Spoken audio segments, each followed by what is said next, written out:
global burden of disease, injury is defined as death, disability, caused directly or indirectly by physical force, immersion, or exposure, whether accidental or intentional, or resulting from war, conflict, violence, or natural disaster.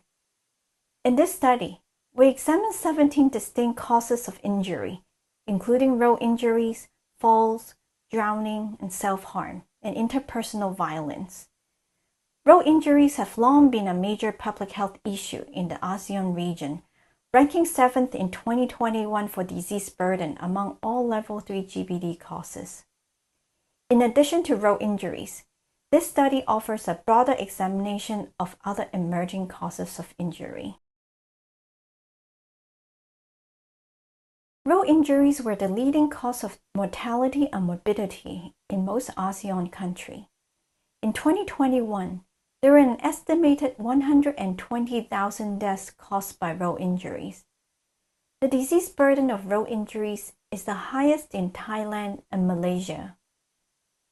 Falls have the highest number of incidence cases and resulted in the second highest mortality in the region.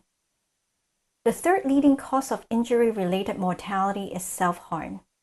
Self-harm is among the top 3 causes of injury-related death in Malaysia, Thailand, Brunei, Vietnam, and Singapore.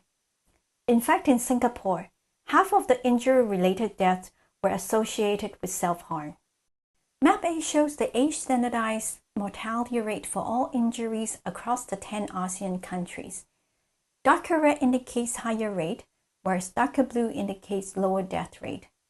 Overall, injury mortality rate ranged from a low of 13.4 per 100,000 in Singapore to a high of 68.5 per 100,000 in Vietnam.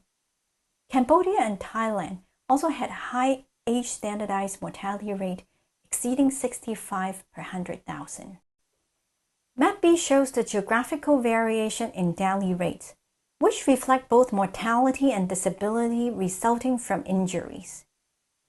The highest age-standardized daily rate was observed in Thailand, estimated at 3,800 per 100,000, followed by Myanmar with an estimate of 3,500 per 100,000. Cambodia, Vietnam, and Laos all had daily rates about 3,000 per 100,000. The lowest daily rate was observed in Singapore at 1,200 per 100,000. This figure shows the share of disease burden contributed by different injury causes relative to the total injury dailies. Each color represents an injury cause. The left side shows males, and the right side shows female. The vertical axis indicates age group. Drowning constitutes the largest share of injury among children. For adolescents and much of young and mid-adulthood, road injuries are the primary cause of injury burden. Falls account for the largest share from age 65 onward.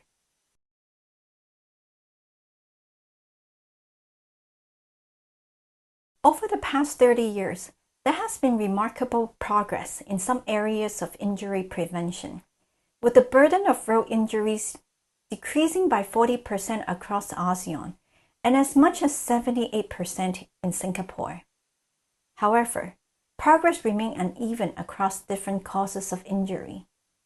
To further reduce road injuries in high-burden countries, ongoing investment is needed not only in improving road design and vehicle standard, but also to strengthen enforcement of road safety regulations, such as improving helmet and seatbelt use and imposing stricter penalties for drunk driving.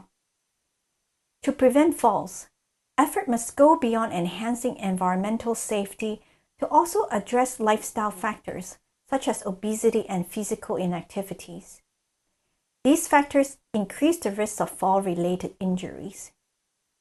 To address self-harm, which is a concerning problem in several upper-middle and high-income ASEAN countries, there's an urgent need to proactively tackle mental health issues, destigmatize and decriminalize suicide attempts, and improve transparency in surveillance and reporting of self-harm incidents. These steps are critical for monitoring trends and informing effective policy changes.